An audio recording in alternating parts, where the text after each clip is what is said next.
All right, Russell. Well, thank you for taking some time to come on the show. It's good to have you, and welcome to the show. Thank you very much. I'm excited to do this. Same. I know we talked a little bit before the recording that I always like to start by kind of getting the background story of how people get into the positions where they are at this point. And we're sitting in the Refugee Services of Texas, Austin offices in this location. Would love to hear just generally that story for you. How did you get here? What's sort of the path that led you to being interested in refugees that got you to this point at this point in your life? Of course. And tell me if I go, it's a long winding story, and Sure. Let me know if it's a little bit too much. But I grew up here in Austin, and went to University of Texas, got an undergraduate and graduate degree in business. And when I got my MBA, realized I had no interest in going into business at all. Sure. Moved to Houston and started work. I worked at the United Way, and then I just started working in the nonprofit world and just kept doing that forever. While I was there, I actually went back to school and got my master's in social work, because I realized kind of that's the path I wanted to take. So I had a few different opportunities to be in leadership positions in Houston. I was at first, the first gig was kind of the interim executive director of the Alzheimer's Association. And then the last job I had in Houston, I ran a Head Start program for about 1,100 3- and 4-year-olds all over East Harris County. And then I've got, my wife and I have twin girls, and before they got to kindergarten, we decided we wanted them to grow up in Austin, and we wanted to come to Austin. I wanted to come back, and she grew up in Houston, and so we moved here, and I continued working in nonprofits. I worked for a organization that oversaw national service programs in the state of Texas. Then I worked for a place called Youth Launch that engaged young people in service.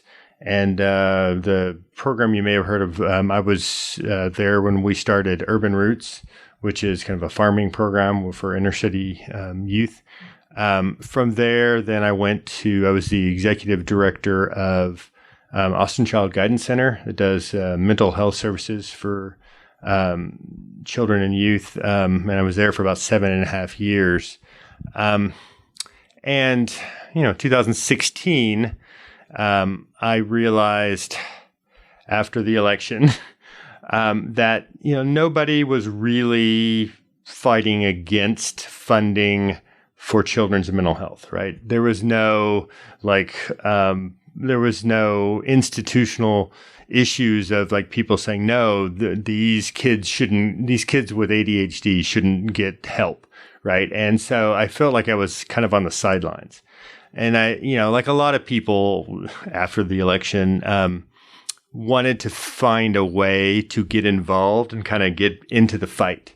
And so, and I had been at Austin Child Guidance Center for 7.5 years and had really accomplished most of the things that I wanted to. I'd really kind of set them on the path for kind of sustainability and growth, and was looking for that next challenge. And when I found out about this position, and did some research and realized how kind of controversial like refugee resettlement had become when it is not a controversial thing. It's a activity that this country has embraced for many, many years through all sorts of different administrations with different kind of philosophical underpinnings. And only this last 4 years has it been of any, has there been any controversy about resettling refugees, because, and I can, if you'd like, I can tell you a little bit about kind of the refugee resettlement process. I would love to hear that. Okay. I think one component to that story and kind of the arc of your educational and professional career, it seems like the switch from business generally into spending your career or angling your career towards the nonprofit world. What was appealing to you at that time in your life about that switch? And what was your kind of reasoning or thinking behind why you wanted to move out of the business world into something more nonprofit related? Sure. Well, so if I'm honest, I never kind of wanted to go into the business world. Right? So I actually started in the honors engineering program at UT. Realized I didn't want to do that. And after my freshman year, looked for a place to kind of transfer my physics and chemistry credits. Ended up actually over in the business school, and I went into the honors business program where I got like an undergraduate degree in business and was already halfway to an MBA. So it's kind of like it was just without really making the choice, I was kind of already halfway there. I also started volunteering at different places and worked at as a volunteer for the Runaway Hotline for 5 years, and St. David's is kind of a candy striper, and I did some kind of I worked as a constituent representative for Senator Lloyd Benson back in the day. Because I really realized at that point that I kind of wanted to go into social services. And part of that is really kind of reflecting on is my grandmother was kind of an icon in Austin. She worked at the Hogg Foundation for many years. She was a very well-known kind of philanthropist and also just a person who kind of was very caring and was very involved in kind of both aging and mental health issues. In the 70s, she got together with a gentleman named Willie Kasurik, who had some furniture stores, and started the Austin Groups for the Elderly, which is a nonprofit that's still around. And they did a capital campaign, bought a building, and kind of consolidated some services into this building. And so she was kind of always been like my role model. And so, was kind of on like accidentally on the business path, did the volunteer work to find my actual calling, and really kind of saw my grandmother as kind of my light to go toward. And so, graduating with MBA, there weren't a lot of people recruiting for people like me. I had some interviews kind of, with insurance companies, and I had an interview to sell IBMs in Beaumont, Texas. Unfortunately, they didn't offer me that job. I would not have been good at that job. They would not have, they would not have gotten value out of me on that. And then moved to Houston and just got a entry-level position at the United Way, and just kind of have gone from there. It's like that's where I realized I really wanted to be in the nonprofit world, and figured out that kind of I want to be on the macro side and the leadership and the building of nonprofits and taking them from kind of where they are to where they can be. Mm-hmm. And that calling that you alluded to, was that mostly an interest in giving back to the community, or were there really specific issues at that time that you thought you really particularly thought might be well suited to address and help with?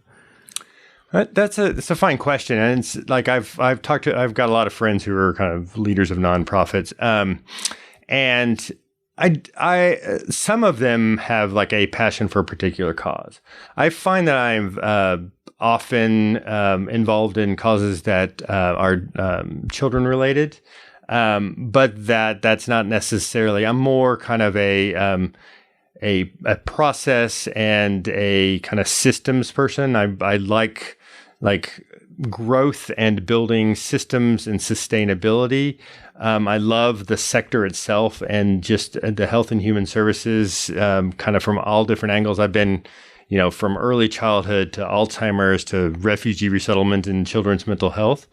But like I said, I have friends who they lead one organization and they have no idea what they would do after that because that is their passion. And my passion is really helping grow and sustain organizations so that they can help clients accomplish whatever it is. For us, it is resettling people and making sure that they are finding a new safe home.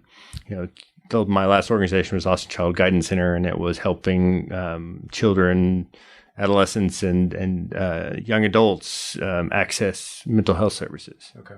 You mentioned earlier too that when you and your wife had your daughters, that you were seemingly intentional about wanting to raise them in Austin. What about the city made you want to come back and raise your children here? Well, Austin's a great place. Like I said, I grew up here. And not to throw too much shade at Houston, but, we were sitting on freeways for hours. We were, Houston had huge amounts of kind of childhood asthma. The schools were not good. So I'd say that, I have family here. I have friends here. The town itself is just a place that I love. I grew up here. The schools were better. There's greenery and even though people complain about traffic here, it is nothing compared to Houston.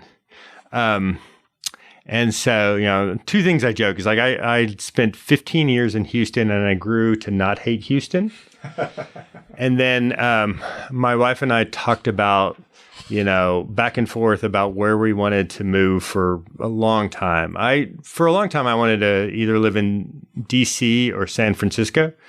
San Francisco, we can't afford. In DC, my time to do that passed probably 30 years ago. I've gone beyond the time where it would actually be fun to live in DC. And she wanted to move to Austin. So my joke is that we compromised and we moved to Austin. Gotcha. Yeah. I would imagine that your background in physics, in systems, in I'm sure mathematics to some degree is somewhat rare in the nonprofit world, and that might be a unique advantage for you. And I know there are movements now like GiveWell organizations that are trying to recommend nonprofits that are really leveraging the money that they get to actually accomplish the goals that are their mission and cut out as much red tape and bureaucracy to actually be mission oriented and results oriented. What have you found in your career as sort of a trained scientist are some of the macro learnings or even micro learnings at these organizations that you feel like you've been able to contribute to really help to either scale up or to really be effective at being results oriented? I may have overstated, it was my freshman year of chemical engineering. That was it. Gotcha. Then I was business and then social work. So yeah, but you clearly have a brain that's maybe oriented in that manner. I'm a numbers guy. I'm a data guy. Give me some numbers and I'll create a chart with a trend analysis and, multicolors and able to show kind of projections into the future. I think that has been, I don't know how to transition that to your question because I just wanted to repeat it. I'm not exactly a scientist in any way, but I do feel like, I am, really steep kind of in the nonprofit world and, so some of the things that I do, I'm also a teacher. So I've gone back to the University of Texas, the School of Social Work. I've taught classes in grant writing and in also in financial management. And so I work with graduate students on that. And I've have some colleagues that for several years we did a series of workshops on nonprofit leadership issues. So trying to use kind of real world examples and data to inform the next generation of leaders. Gotcha. So you were talking about in 2016 and your interest in getting into the world you currently inhabit. What about refugees specifically kind of spoke to you as being a potential area where you might want to spend a lot of your career and a lot of your time. Sure. Well, I'll start with like a personal anecdote. So, my great grandmother, Fanya, was helped Jews escape the pogroms in Russia, where the Cossacks would come and like kind of round up the Jews and kill them. Yeah. And for sorry to interrupt you, for America, everybody knows about the Holocaust. If you are comfortable speaking about a little bit in detail about what the pogroms actually were.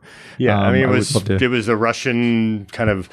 The Tsar would send his army to go kind of round up the others, and it was generally the Jews, and kill them or send them away to camps. My great grandmother was kind of the part of the underground that helped people escape that until her family was kind of targeted, and so she escaped with her family and ended up, for some reason, in Wichita Falls, Texas. And so that was, I know that we had that history of kind of being refugees. Was she in the U.S. when she was doing that work, or she was in Europe? She was in Russia when she was helping people escape. And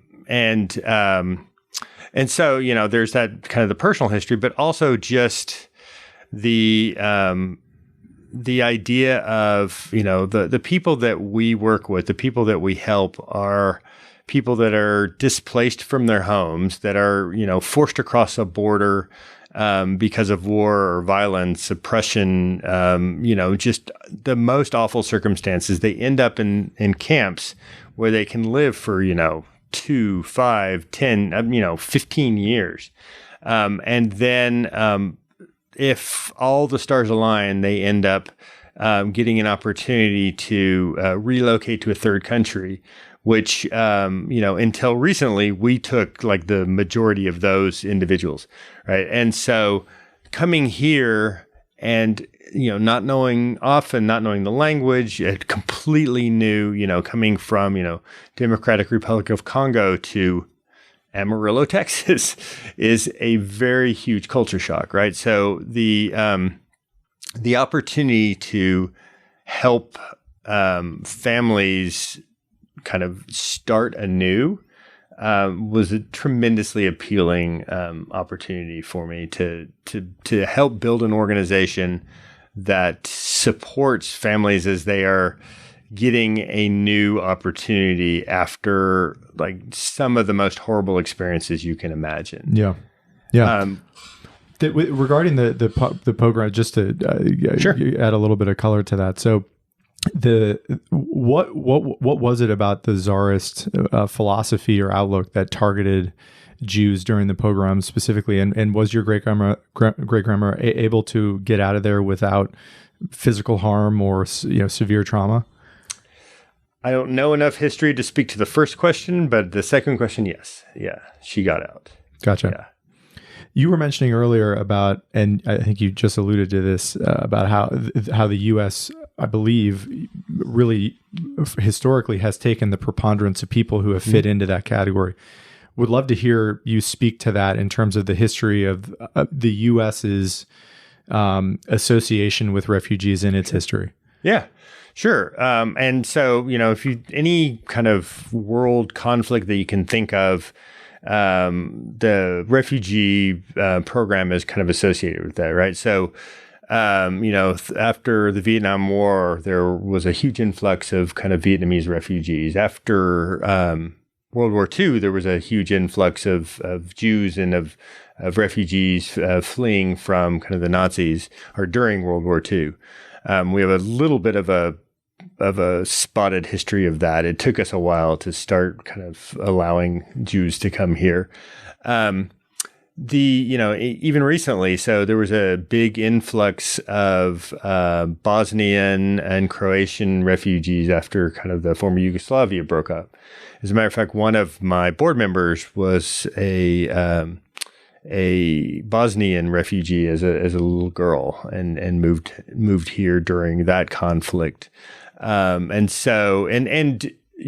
except for the current political environment, you would be seeing a lot of Syrians here. We started as a country accepting the Syrians because that is like the biggest humanitarian crisis that is not being addressed at the moment. And then, our administration, both state and national, kind of put a stop to that. So that is, the U.S. is not involved in that much in helping the Syrians who have been displaced from the horrible things happening over there.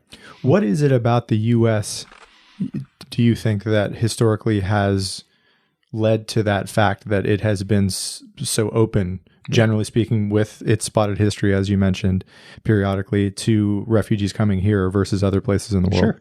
Yeah, I mean, so until recently, we took about 70. So what happens is after refugees are kind of displaced from their country, they end up in a second country, right? And in a refugee camp generally. So the vast majority of them either get resettled back into their country or into that country that they ended up in, right? So it's like 99% of refugees, that's kind of the disposition. Of that kind of remaining 1%, they'll get resettled to a third country. And until like 4 years ago, the U.S. took 75% of those resettled. Canada and some other countries took resettled refugees as well. And the reason why is that it's just part of kind of who we are, right? Kind of welcoming the immigrant, welcoming the stranger, welcoming people who are, fleeing from kind of terrible situations and giving them kind of home and community here. There are lots of practical reasons to do it. Like it's, you can look at kind of the economics of it and our aging workforce, and like there's a tremendous economic argument to be made that refugees and immigrants are going to need to make up more of our workforce because of kind of, if you look at the birth rates and the aging of our population, that we're not going to have as much kind of economic growth without having immigrants and refugees and kind of foreign-born workers allowed into this country. It helps kind of foreign policy. It helps, if we're able to ease kind of hotspots around the world by accepting refugees from places that have conflict, then that helps kind of assuage some of the conflicts around the world. So there are multiple reasons why, and it's just that it is kind of our history, from accepting immigrants. That we're a country of immigrants, right? So and refugees are like hardworking, and if you look at all the statistics, they end up like starting businesses at a higher rate than kind of any other group. They are generally self-sufficient within a very quick period of time. They kind of pay in taxes like a great times more than they use in benefits when they first get here. There's just lots of arguments for like accepting and welcoming refugees in the communities, and it helps make our communities more diverse and accepting. And one of the wonderful things I like about this organization is that anywhere from like a third to half of our staff are former refugees. When we're all over the state, and I'm just housed here because I want to live in Austin. But when the first day I came to work, they handed me, it was a new, it was a sheet with all of the names and titles and extensions of everybody who worked in this particular office. And it had their names, their titles, their extension, and their languages spoken. And there were two that had blanks next to the languages spoken. This was kind of, I guess, except, beyond English. And it was myself and one other staff person. And actually, in the staff in Austin alone, they speak 32 different languages. Wow. And that is, that's a fraction of the languages of the people that we work with. But it's just an amazing opportunity to kind of work with and meet people from such varied backgrounds and experiences and histories. You mentioned that in a refugee situation, I think you said 99% of people either go back to their original nation or stay in the country in which they've left to. Mm-hmm. And then that 1% roughly comes to 70% of that 1% comes to the US. How historically has the US filtered for those people who end up coming here? I would imagine a larger percentage than 1% would be interested in coming to the US. Sure. How had we historically decided who we would allow to come here? So there's a lot of factors involved, right? And it starts with so annually there's something called a presidential determination, where the president says we will accept this many individuals in the coming year, and typically it will say, and we'll accept this many from Africa, this many from Asia, and often it will reflect kind of the state of the world and or foreign policy objectives, right? So, during kind of the Yugoslavia, when that was breaking up, it would have a lot more from kind of Bosnia, Serbia, Croatia. But that number is kind of like the ceiling, right, of how many we will accept. During the last year, the Obama administration, was around 105,000 was the ceiling. Total refugees in the world allowed. From around the world that would be allowed in this country. Okay. President Trump dropped it immediately and has been lowering it every year since, and it has gone down to this year. It's supposed to be in place by September 30th. This year, he's proposed a number and hasn't even kind of signed off on it of like 15,000, like down from 105, and down from last year, down from the year before. So there, and in that there's, there are still certain categories of individuals that kind of like people that are fleeing from religious persecution. So he's got, it's just so much lower goal. But in to your question of how it actually works is, so like in a normal year, if there is a goal of say 50 or 75,000 people, then we'll have it will be Democratic Republic of Congo or from Africa or from potentially Venezuela may become a place where there's going to be more refugees, or from other countries where there are like these conflicts, and I hope at some point that Syrians will be again added to that list, and then there are international organizations that decide kind of like how that the total population of refugees are split between countries, and it's affected by like, well, if we've said we're only going to take 15,000, we're only going to get 15,000, right? Even though that is such a small percentage of the need out there. And then the way it works here then is there are 9 resettlement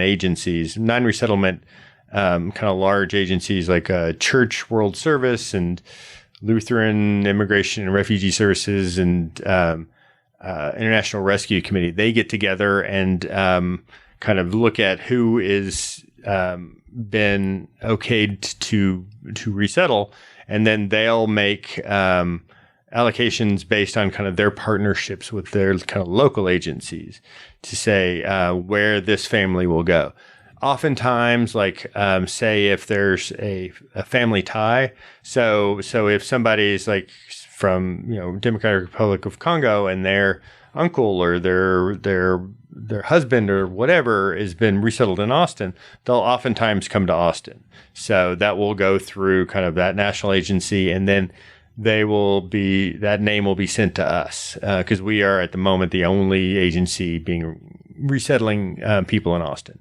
And then, we'll get a little bit of notice. We go pick them up at the airport. We set them up in an apartment. We, move them in. We, get them set up with services.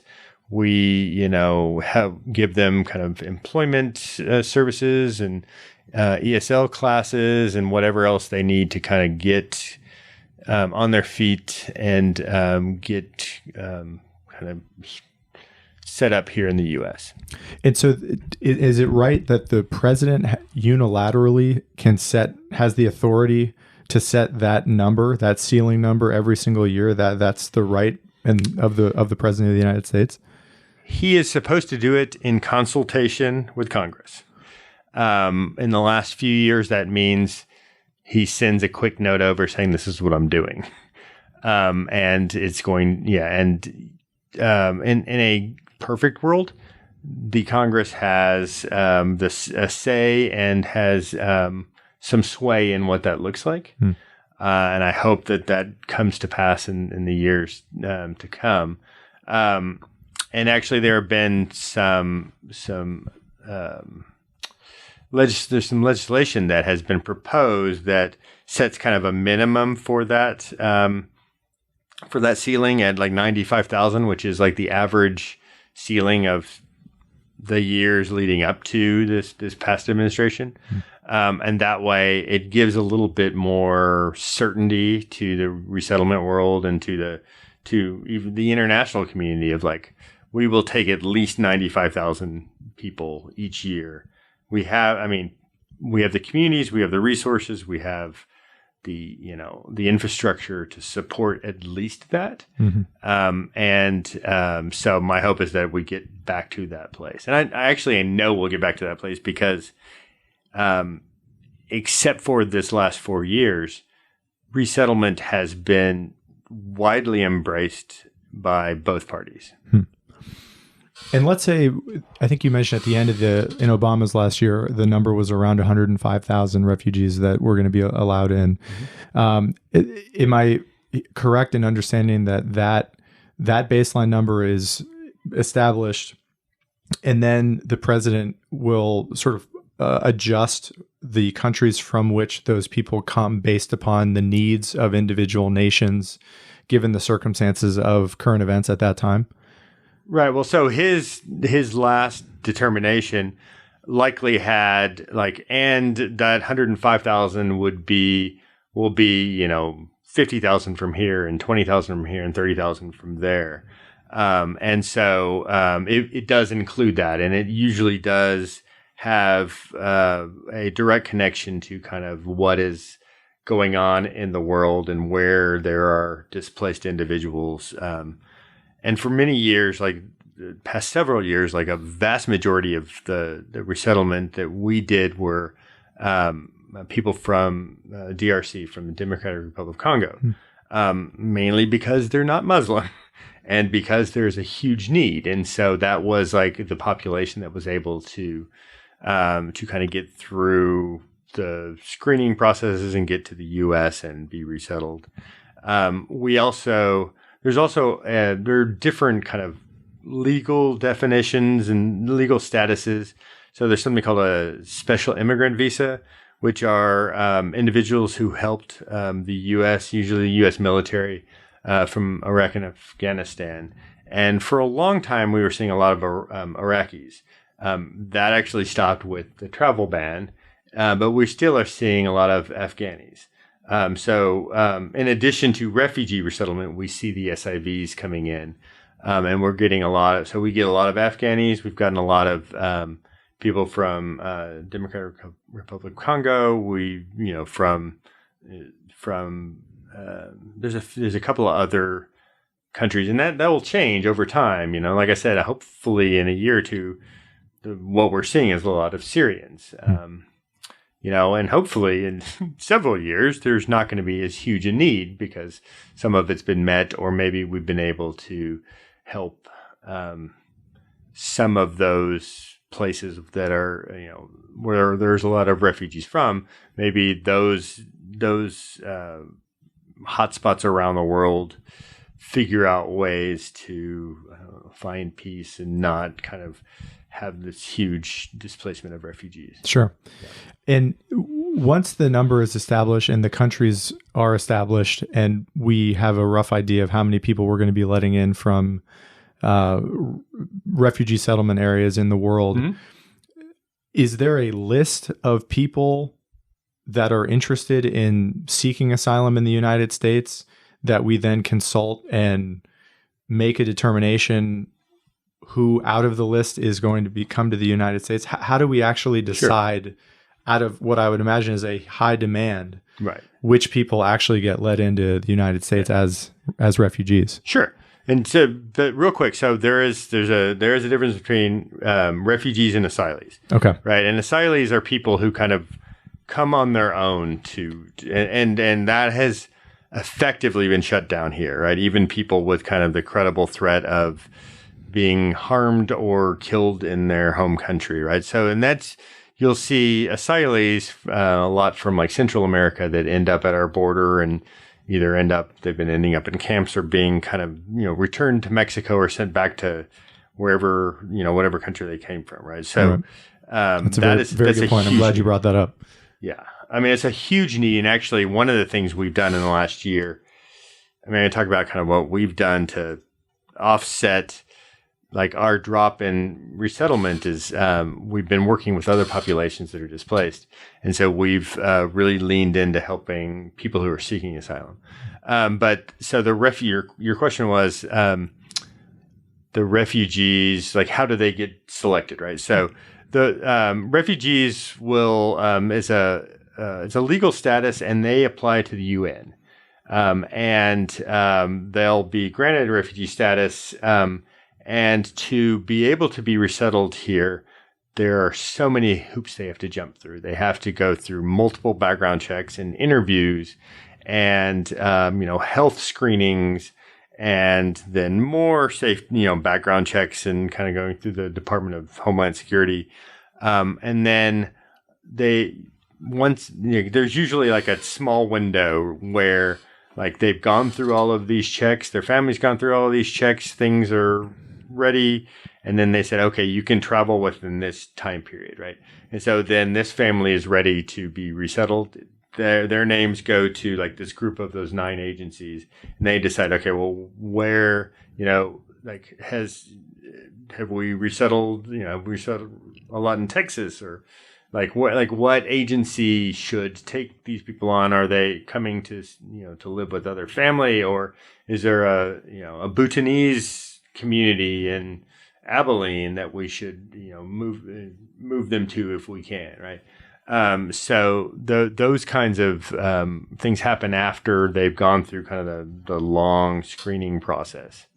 Gotcha. And once they are, that duration of time, like you said, it sounds like there's a lot that has to be done paperwork wise and vetting before they ever think about getting on an airplane and moving their life to the United States. How long does that average period of time take for someone from the first interest in becoming a refugee in the United States and actually being granted that status?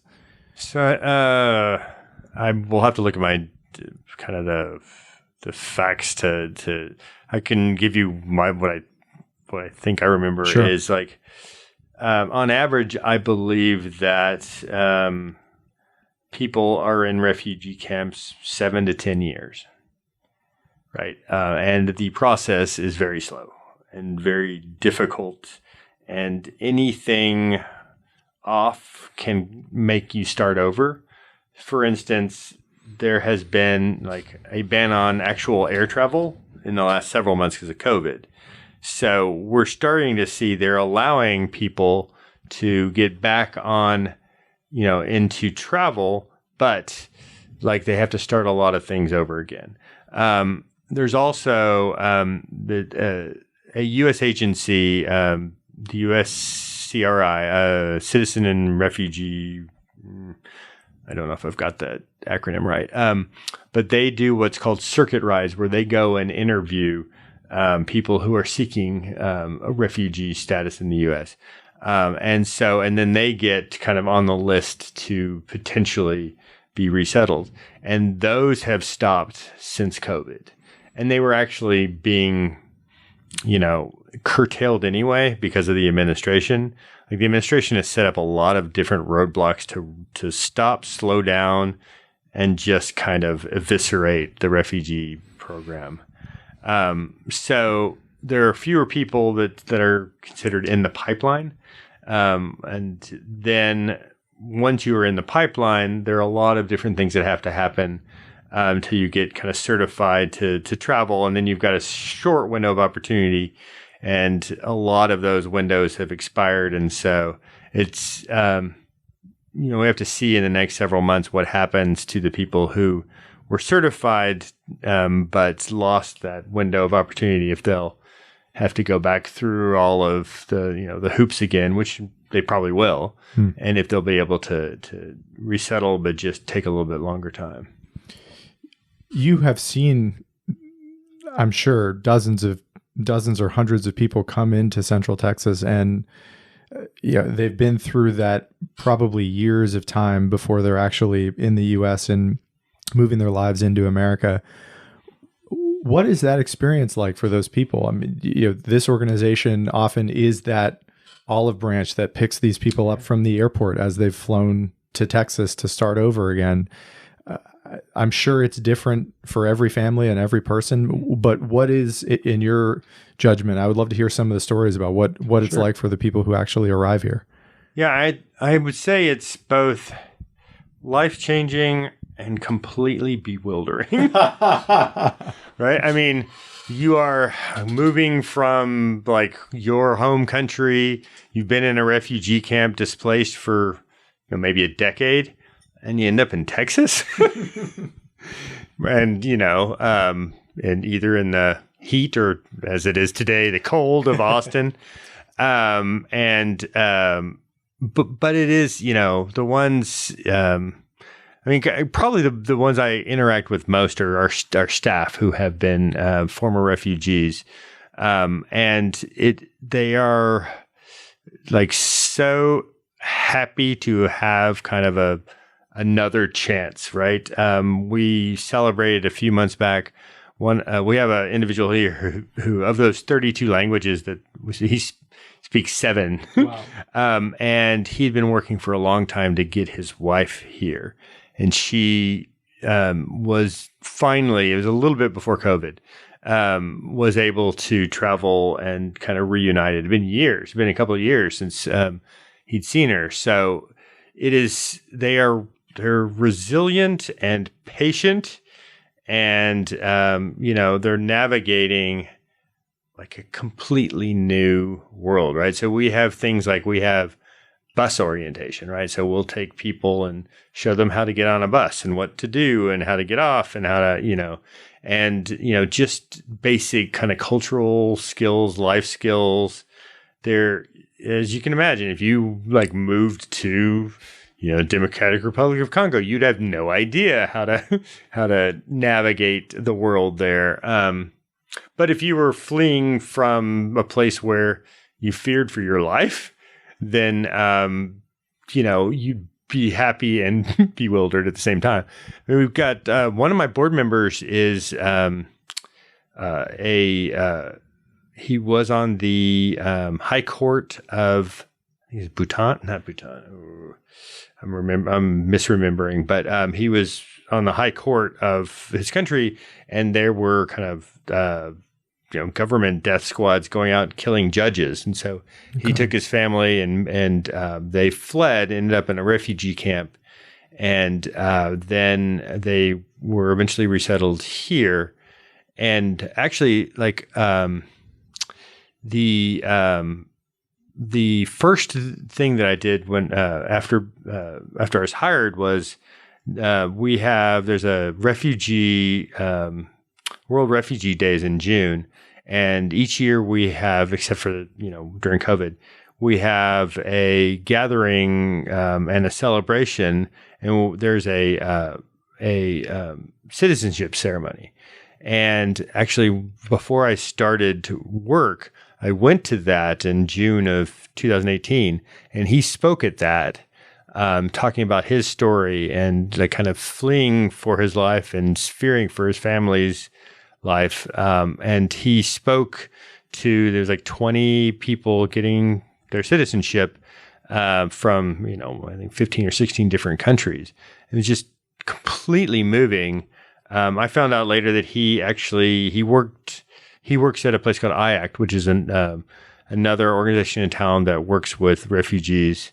And we reached out to him and said, we would love to have you on our board of directors. And so he was one of the first new board members that we added when we started adding board members. And it's really amazing to like hear his story and to hear like the story of the staff people that have come, have been so resilient and so like they come from like such different worlds. But now they are part of kind of the community. Yeah. Yeah. I wonder, I think probably you've traveled internationally. It's always fascinating how newcomers to new cultures notice things that locals have just sort of taken for granted oftentimes. Mm-hmm.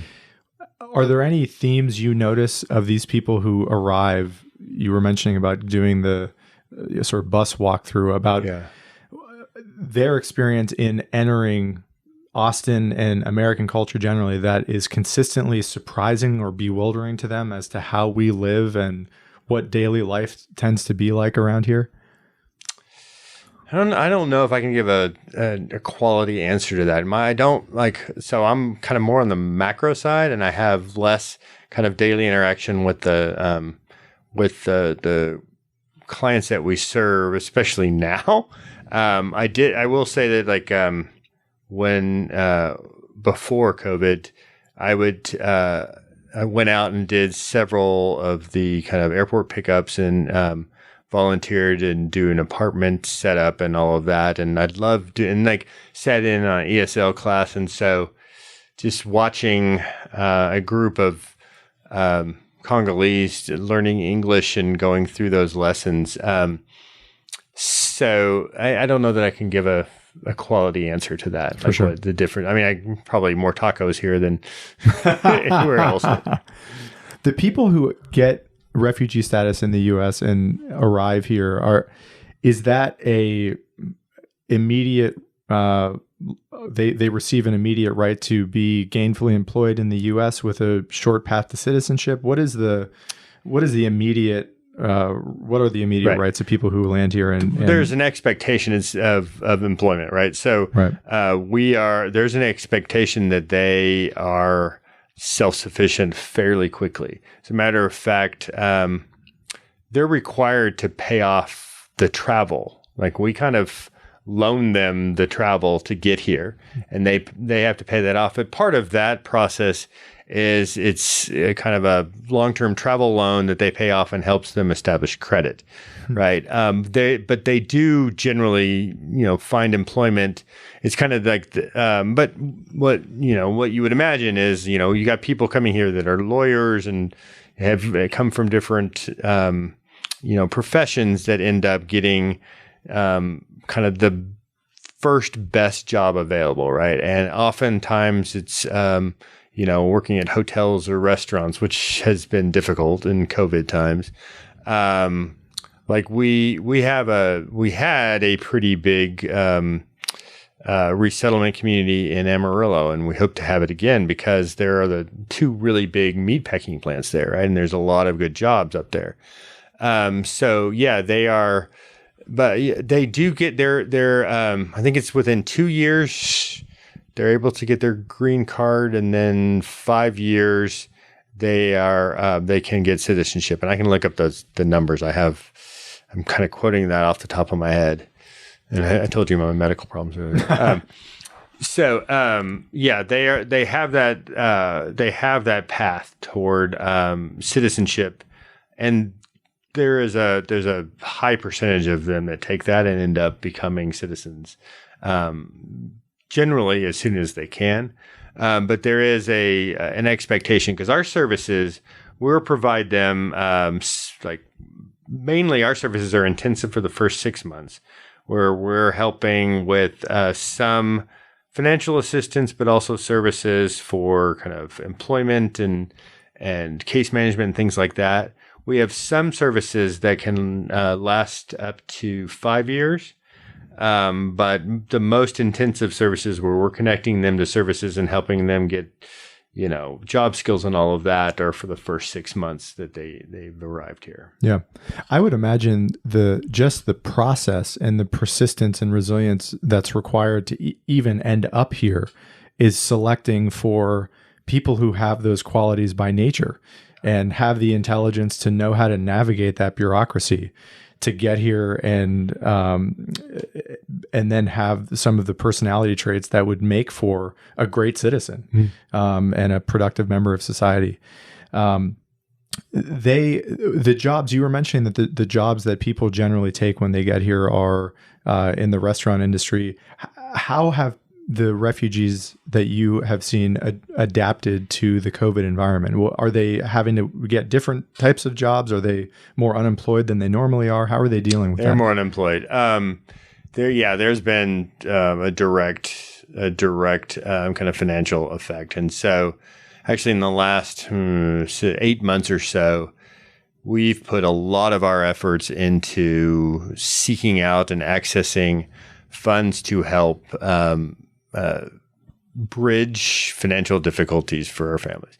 So, not all of them are running into these problems, but there's a lot of financial issues and meeting rent and utilities and the digital divide and getting money to help get their children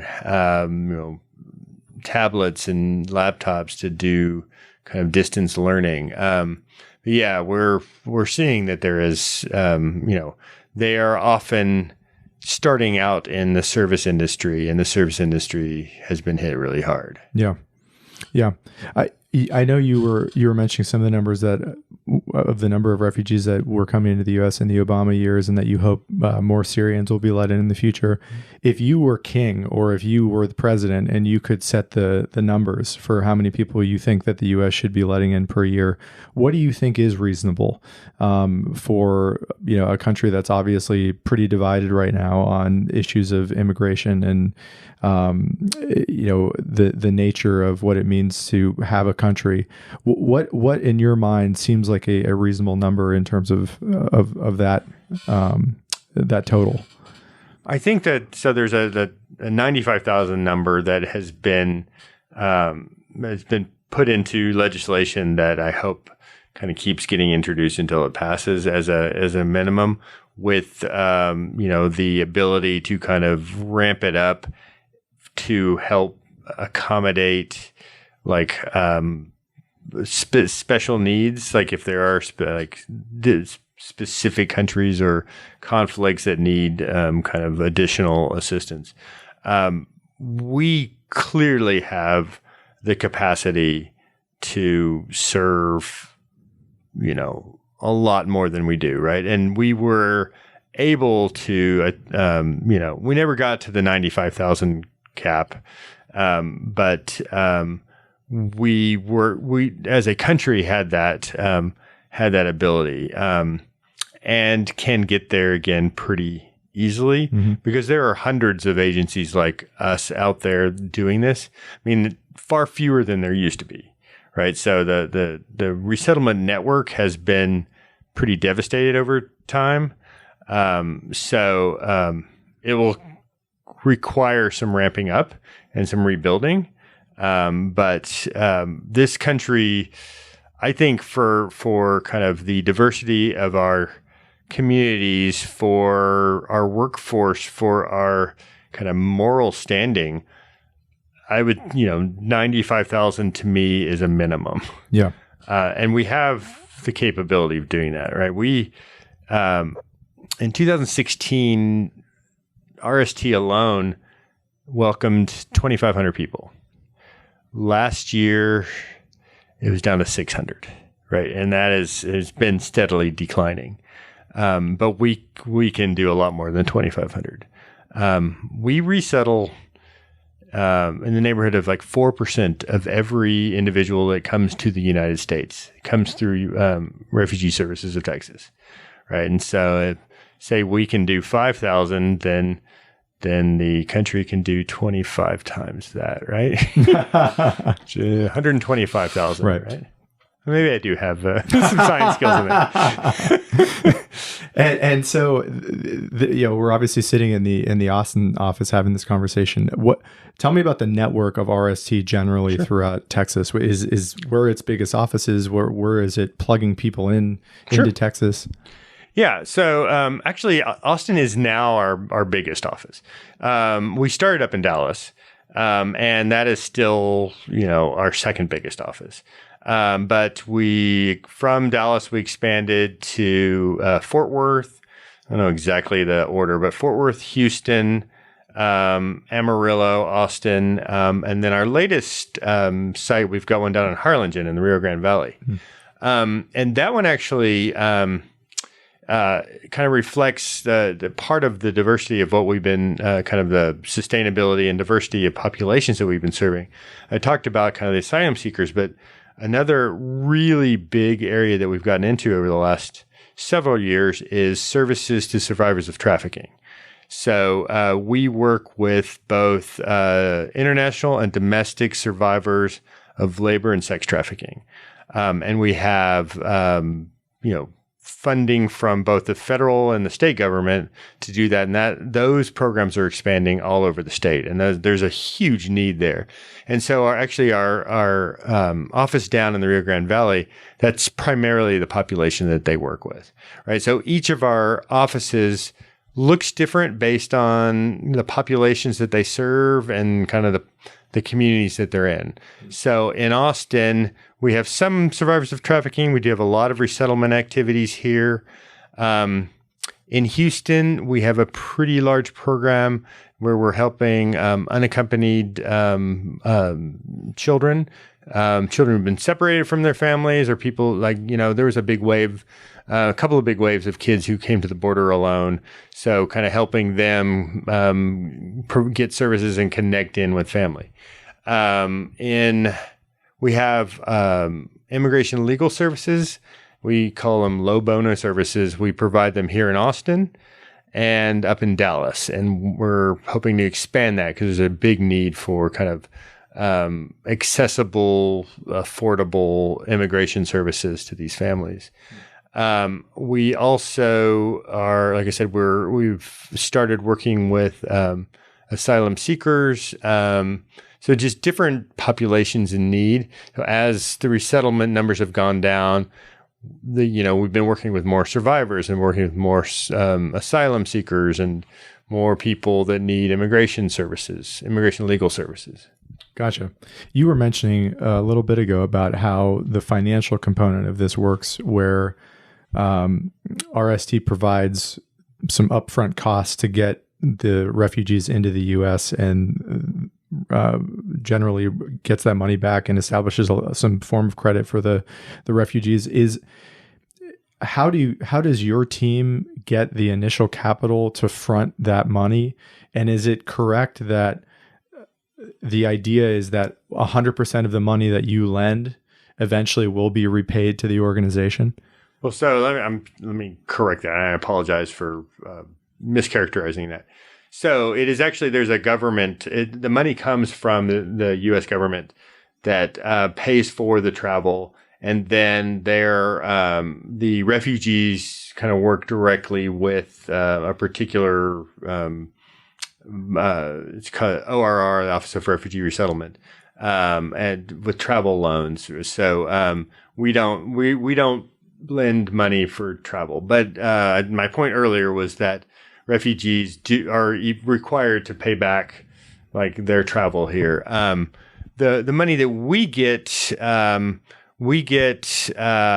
like for every person that we resettle, we get a certain amount of money that helps both like provide them with a small amount of cash, as well as provide services through offering classes or case management or whatever, and then a much smaller amount to help us, cover our operating expenses. So for every refugee, I think it's like $1,200, and like $200 comes to our operating expenses, and $1,000 either goes toward like cash and gift cards and food and whatever for them, but also to provide services.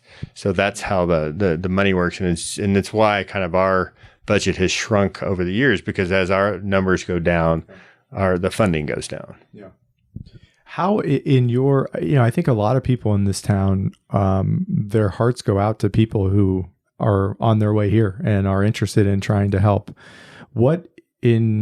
As the leader of this organization, what's the biggest need? If you could elicit more help from the general community right now, how can people help? What's the best way that they can assist you guys?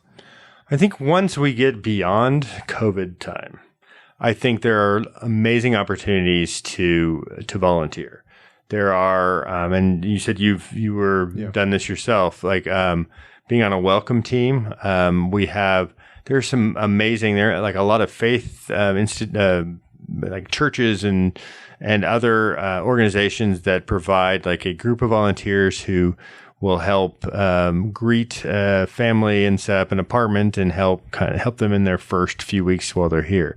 So that is both a huge need as well as a really rewarding experience.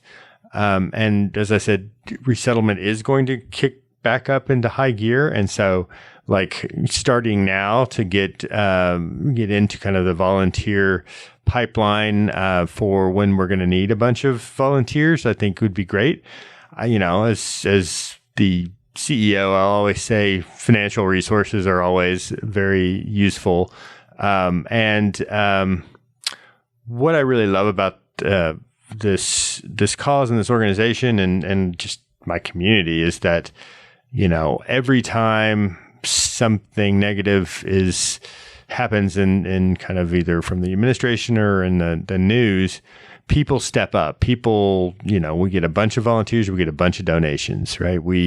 People want to figure out how they can make a difference, how they can help.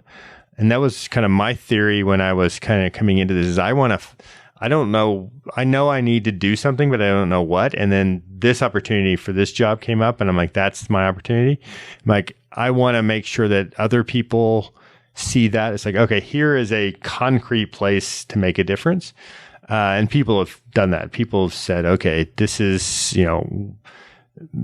not right. What is going on? And the refugee numbers and the fact that last week they announced that they've lost 550 families. It's like, how do you do that? And people step up and like they become part of our advisory committees. They donate. They become volunteers. They volunteer to do ESL classes, or we've got a sewing collective here. It's like all sorts of wonderful opportunities. And they're different in all of our communities, right? So, they may look a little bit different in Dallas or Houston, but there's great opportunities to be involved. And the easiest way for people who hear this and might want to get involved, whether it's in Austin or some other Texas city, is it to email the organization? Is it to call? What's the best first step? Go to the website, rstx.org. Okay. Final question I want to ask you is about the future and how you see RST in 3 to 5 years. If you could paint the rosiest outlook for the near term future for the country and also for the organization, what does that look like in your mind? Well, I firmly believe that refugee resettlement will kick into high gear soon. Kind of my mantra has been since I came here a little over 2 years ago that we need to survive until we can thrive. We've survived. I actually just did use that word. We've survived. And we've been able to do that through kind of amazing staff and diversifying our funding and our programs and the populations that we served. And we are actually, we're coming out of COVID, whenever that is, stronger and with, more staff, more programs than we had before.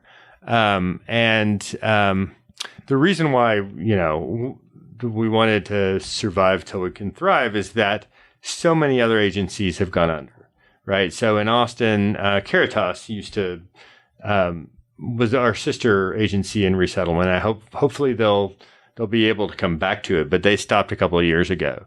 There were so many external threats that a lot of agencies either stopped resettling or went under completely. And so being the largest in Texas and one of the largest in the country, we knew that we needed to be part of the solution when resettlement kicks back into high gear, right? When we come out of this temporary insanity and decide that we really do still believe in embracing people that are fleeing from violence, oppression, and war. And so to do that, so what I see in 3 to 5 years is that we are growing, right? We're just kicking off a strategic planning process where that's going to be one of our biggest questions is like, what does growth look like for us? How do we do that sustainably? How do we ensure that we're part of the solution when resettlement kicks into high gear? Because it will. I mean, whether you believe it's going to be in the next several months or after one more administration, it will happen because it's like the facts are every administration until this one has embraced resettlement. So whether it's a few months from now, which I believe will happen, or a few years from now, it's going to happen, right? And so we will be ready to kick back into high gear. We may look at other locations. We may look at satellite. So we'll be continuing to serve survivors of trafficking. We'll be welcoming more and more refugees into our communities. We are building up our advocacy efforts, and we'll just be bigger, better, and a part of the solution and helping people find a new place, a new home, and building our communities. Well, I wish you the best of luck, and I really appreciate the time and all the details about what you guys do here, and I hope you have a great success and a wonderful future in the next 3 to 5 years and beyond. Thank you very much. I appreciate the opportunity to chat with you. You too, Russell. Thanks.